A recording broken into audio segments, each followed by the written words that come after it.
Yirmiyahu was a prophet, was a good chaver of mine. Never understood a single word he said, but we helped him to drink his yain. And we always have some mighty fine yain. Singing Simchat Le'olam, Kol HaYiladim now. Simchat to the dagim in the deep blue sea. Simchat to you and me. Simchat to the dagim in the deep blue sea. Simchat to you and me. Yeah.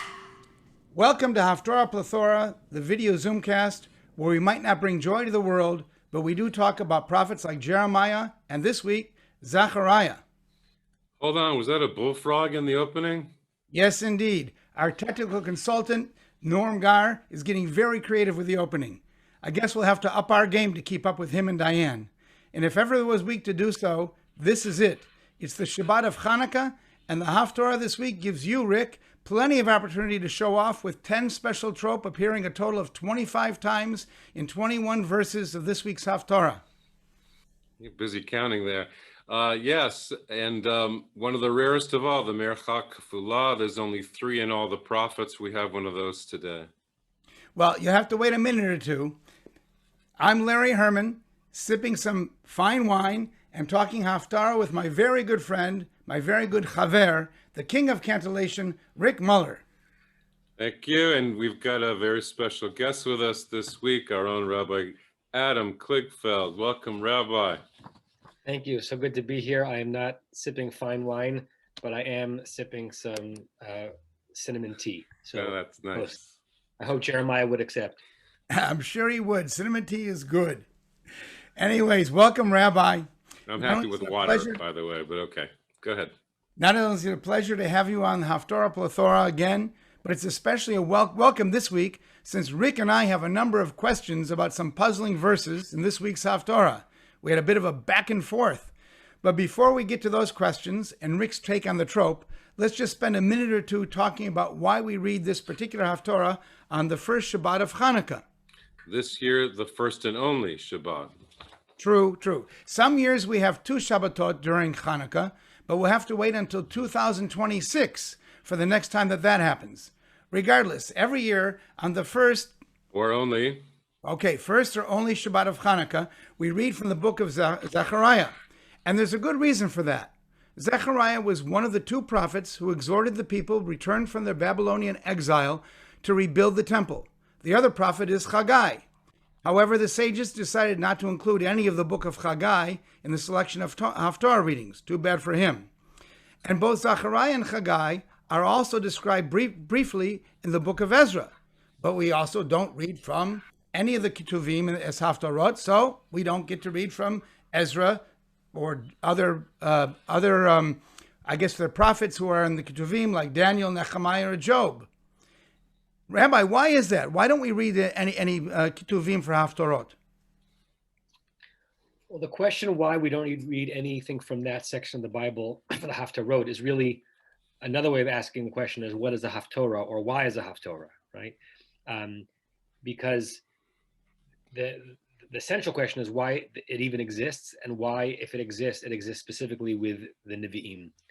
And even though it's such a central part of the liturgy, and certainly, like in American Jewish culture, it's clearly a very central part of the bar bat mitzvah world. I wonder if without the last 120 years or so of how an American bar mitzvah, a bat mitzvah has been celebrated, if the Haftarah would get the same kind of ritual attention, right? In a classic American synagogue, that the Haftarah gets attention because of Mekadesh, Hasha, Habat, Mazel Tov, and candy. But for something that's so central in the liturgical array, its origins are obscure. There are many different theories, and no one really knows how it got there. Theories that might be familiar to you and to people who are listening to this are that it emerged during an era, and this potentially has a Hanukkah connection, maybe the era of Antiochus before the Hashmonean defeat of the Syrian Greeks, where reading the Torah, which had become a public ritual, was prohibited, but it was a very specific prohibition. So reading the Torah was prohibited, but not reading from other sacred scrolls. And so the Haftarot were considered the next best thing because the prophets are considered more holy writ than the writings, right? If you attribute a certain divine authorship or attribution to these texts, right? The core of the Torah, the prophets are said to be speaking God's voice. God speaks through them. Most of Ketuvim is understood, even by most of the early traditional Jews, is wisdom literature that's emerging from the community that has a relationship with the Kadosh Baruch Hu, the Holy One, but is not necessarily the Holy One's words. So the Haftarot maybe were created because it's the next best thing, seeing as how the Torah itself could not have been read. But that in and of itself is a new theory. I believe that the first time that theory was put forth as the origin of the Haftarah was the 14th century by the Abu Draham, who was a liturgist in Seville. Some people think that the Haftarah comes up as a polemic against factions within early Judaism that we're overly highlighting the Torah and only the 5 books of the Torah as the core of the canon, and question the canonicity of the prophets. So the Samaritans did that, right? And famously, the Samaritans still, to the extent that they still exist, like the Karaites, only observed Judaism by what it actually says in the Torah and do not pay attention to rabbinic literature and pay less attention to the prophetic literature. Or the Sadducees, the Tzadukim, who were not the rabbinic class, but kind of the priestly class, who derived their authority from the priestly authority given in the Torah, and therefore they may have had a reason to downplay some of the canonicity of the prophets. And so maybe the reading of the prophets was specifically instituted by their rivals, the Pharisees, the pre-rabbinic class, to say, no, revelation continues, and it's not just by whom you were born to. And some people believe that the Haftarot were created because it was a calamity in a particular Jewish community where the scrolls themselves were destroyed, and therefore they had to read something else. We all know that that the word Haftarah, it's only a coincidence that it sounds like Torah. It's a different root. It's not the ta in Torah is a taf, the ta in Haftarah is a tet. A Haftarah really means a taking leave, a dessert, a lovely way to end the meal of the Torah reading. So since it's obscured why we read the Haftarah in general, it's certainly obscured why there aren't sections of the writings part of the Haftarah, but it probably relates to the fact that early on, and to some extent still today, the divine association with the prophetic material is considered more intense than the material in Ketuvim. That's a long way of answering a short question. Interesting. But regardless, the sages had their reasons for selecting the specific Haftarot for each of the Shabbatot, and especially for Shabbat and Hanukkah. Rick, you have some ideas about why we chose this one? Okay, so since Hanukkah is the holiday celebrating the rededication of the Second Temple, following the Hasmonean or Maccabean revolt against the Greeks, it makes sense to read about the origins of the Second Temple. Exactly. And especially since the story of the Maccabees never made it into our Tanakh, which is another question that we could go off on what got put in the canon. And I think there were some very specific reasons that we're going to get to in a minute. But let me just mention a couple more things about Zechariah before we get to the Haftarah itself. We read from the book of Zechariah 3 times a year. The first time is on the first day of Sukkot, and then we read on Shabbat of Hanukkah, which we're doing right now, and then we read on the Shabbat of Parshat Beha'alotcha. But here's the interesting thing. On Shabbat of Beha'alotcha, we read exactly the same Haftarah as we read for the Shabbat of Hanukkah. Rick, can you guess the connection? I know the rabbi knows.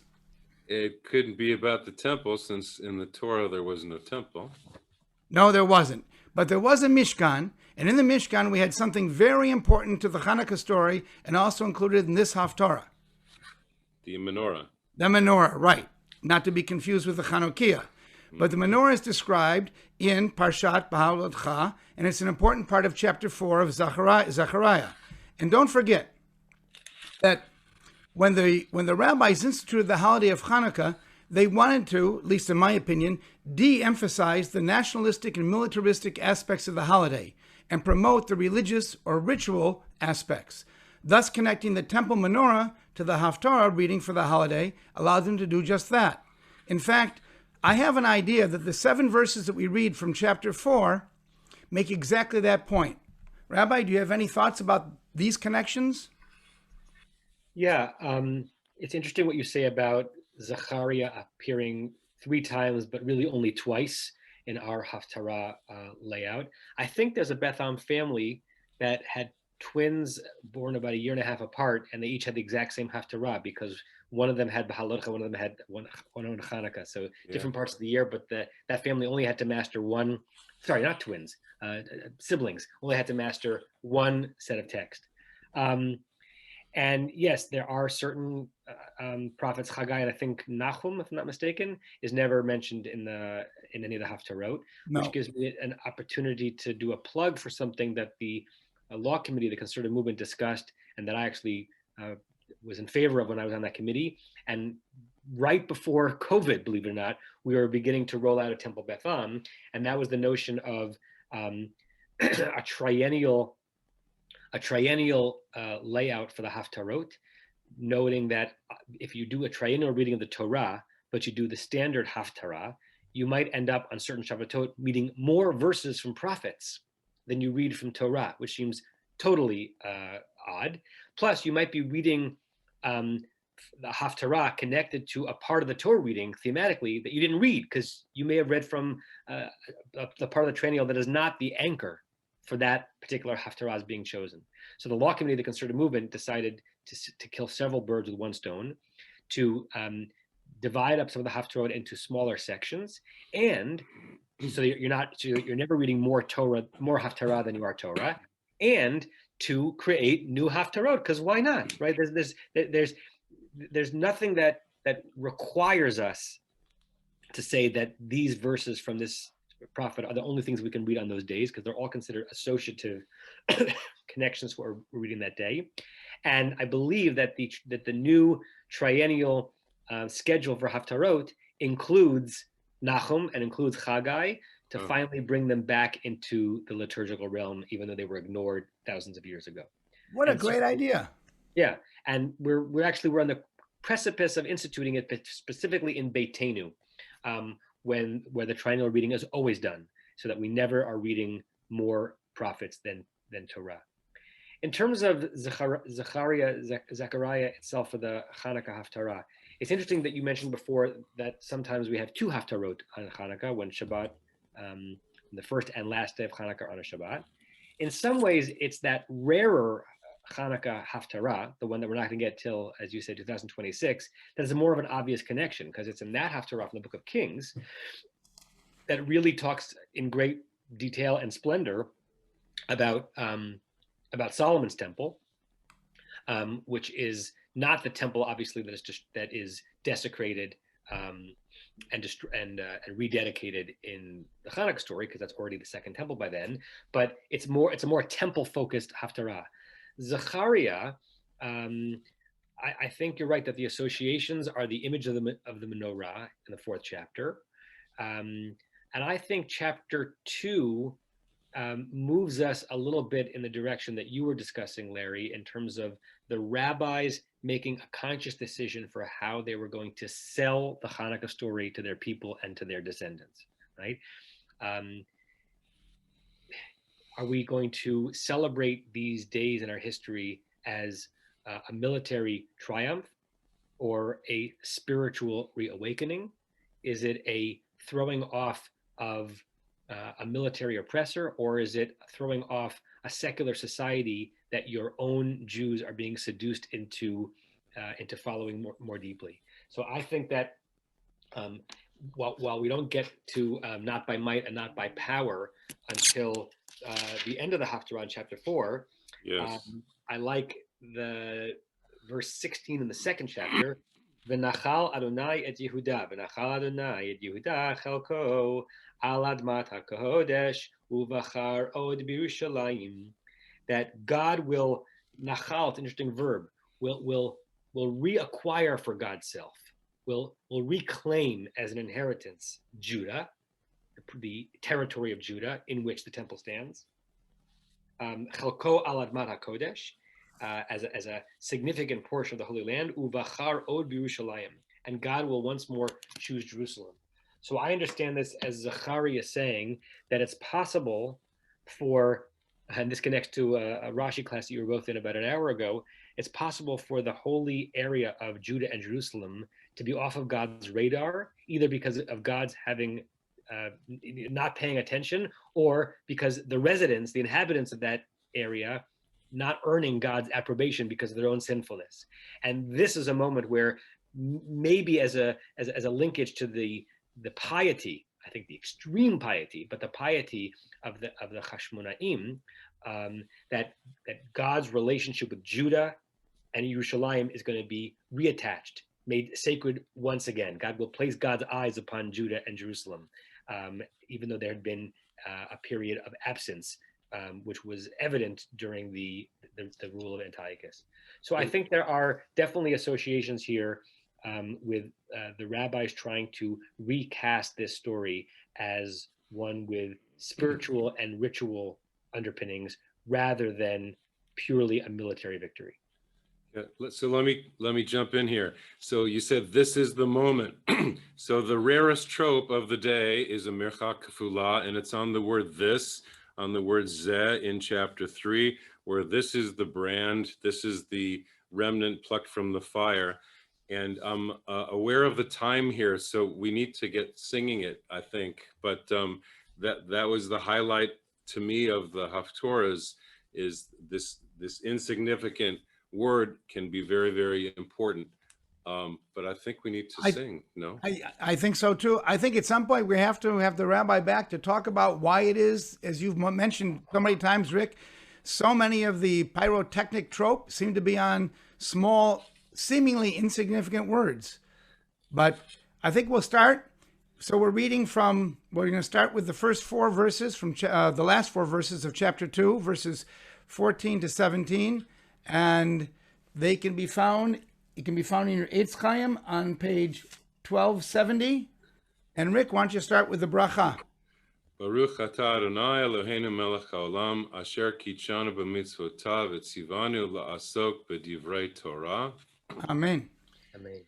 Roni v'simchi batzion, ki hineni va, v'shachanti v'tochech Neum Adonai, v'nilvu goyim rabim el Adonai, bayom ahu, v'hayu li le'am, v'shachanti v'tochech, v'yada'at, ki Adonai tzvaot, shalachani elayich, v'nachal Adonai et Yehuda chelko, al admat kodesh uvachar od birushalayim has kol basar mipnei Adonai ki neor mimon kodsho.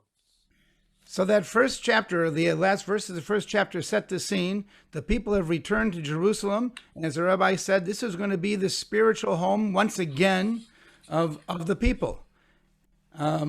Should we move on to chapter 3? And yes, we don't have much time, but the Vayar Eini at the beginning, God showed me, and it's God coming down. I like that again with the Ravia. But anyway, and then the Zeh. So chapter 3, yes.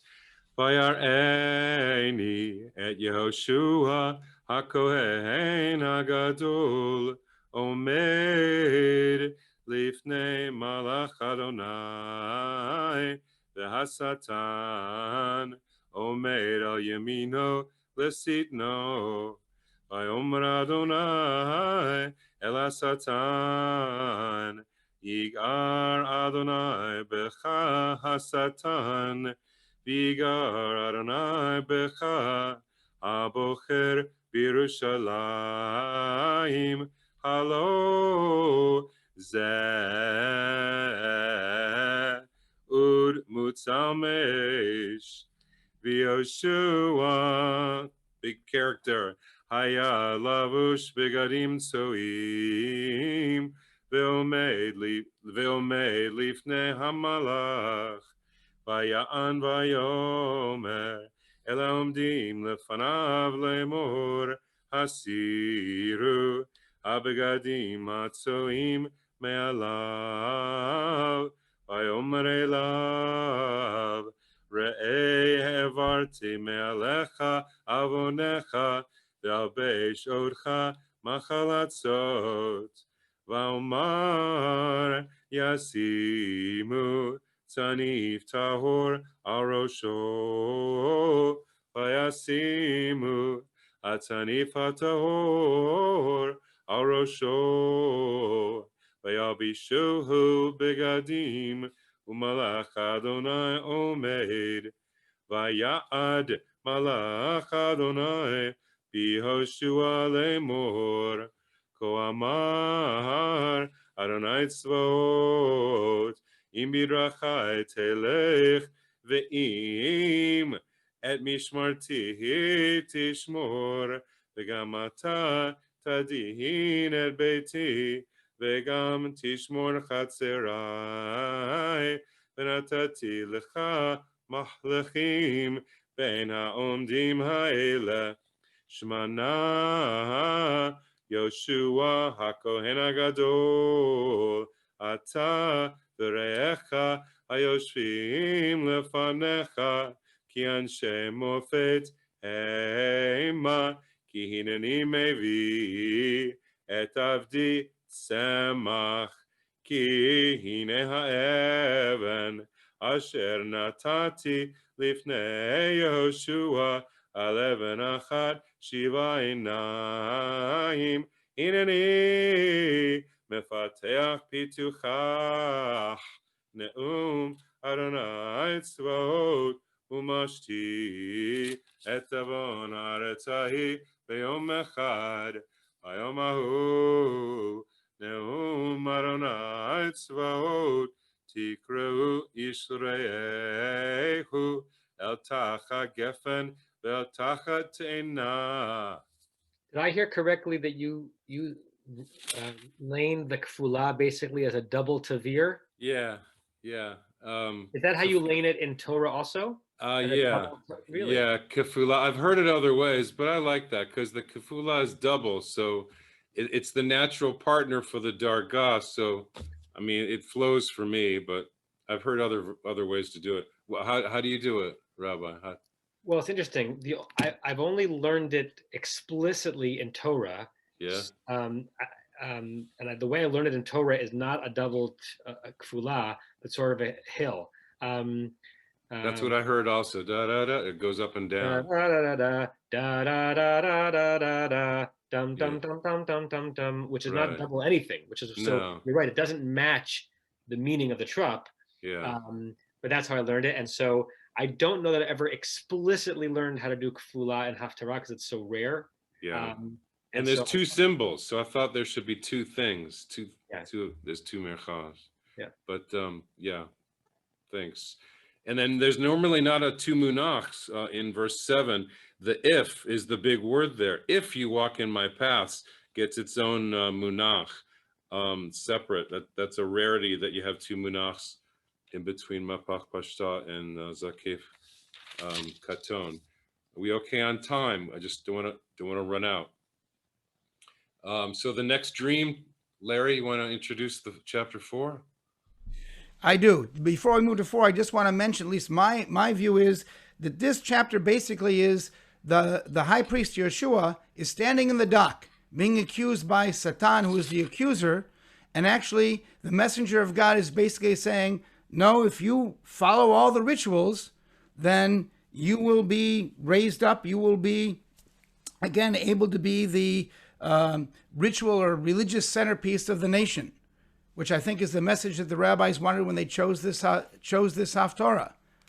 But we're going to move to the 7 verses of chapter 4. Yes. And Rick's going to chant it in a second. I just want to throw out there my idea about Zerubbabel, the character who is the civil authority, the new king, and Zerubbabel is often translated as sown from Bavel, but I'm wondering if it's not Zar Bavel, the foreigner from Bavel, who is imposed as the king, and the rabbis are basically saying, guys, don't try to take over the kingship anymore. Just do what the government say, mind your own business, keep your heads down, and follow the ritual, and you'll be okay. I like it. I like it because if it were Zera Bavel, that ayin of Zera, which means seed, Yes. would be very significant to the name, and it would be strange for it to have dropped in the name.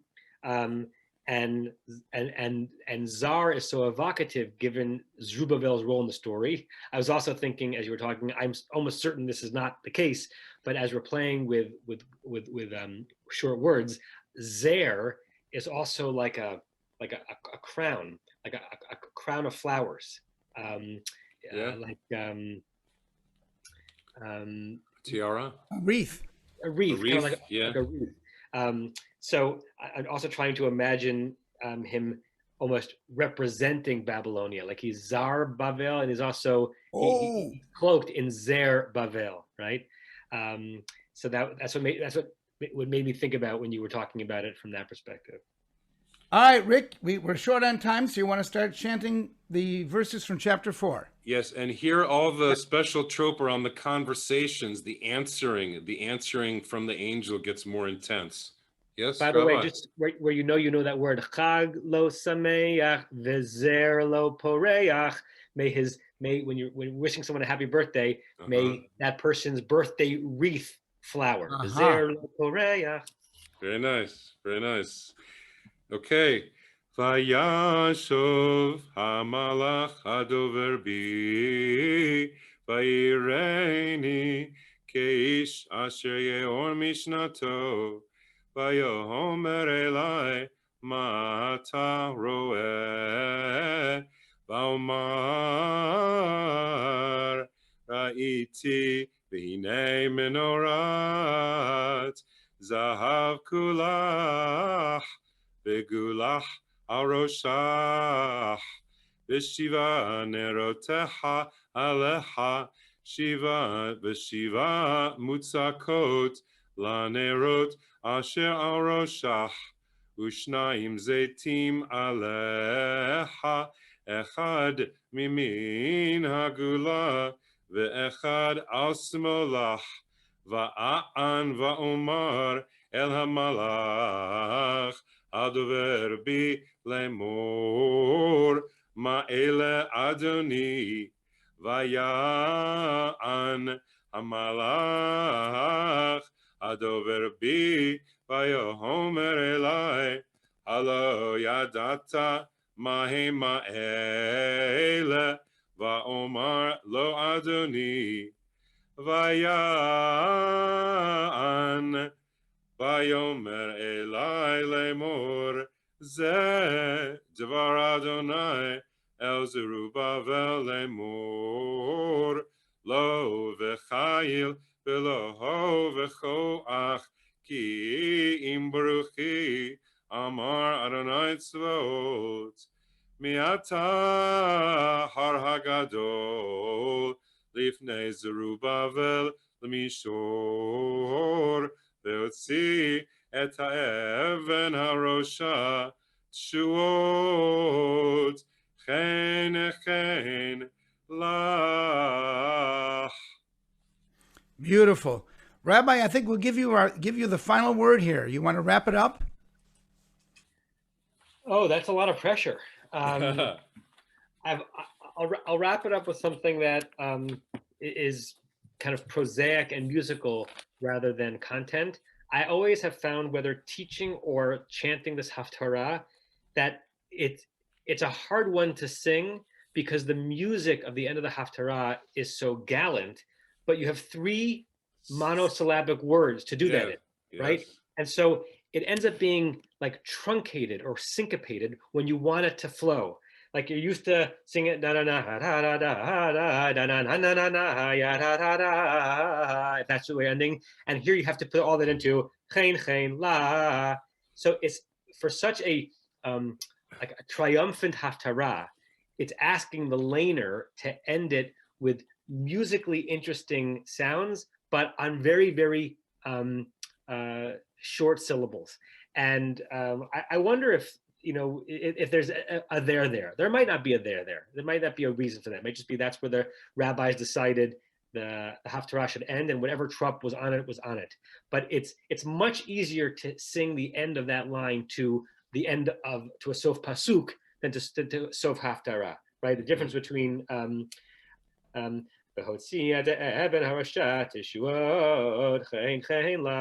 would be fine, but tishuot chen la, it's hard.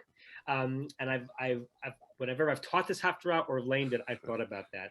But I love the image, right? Chen la, right? For the idea of anyone whose gaze you want to have on you, to be beheld by someone that you admire and that you care about, and for that person to look at you and say of you, chen, that you are full of grace, you're full of beauty. That's what the Jews want from the Holy One. That's what Jerusalem wants from the Holy One. That's what we try to earn in the eyes of all the people and all of the forces who's thinking of us, about us, means is important. So I like the words of it. It's hard to lane though. And that's what you've just done. Chen la. Thank you very much. Excellent. Well, this was great. We want to wish everybody a Shabbat Shalom and a Chag Urim Sameach. And until next time, enjoy. Thank you. Thank you, Rabbi.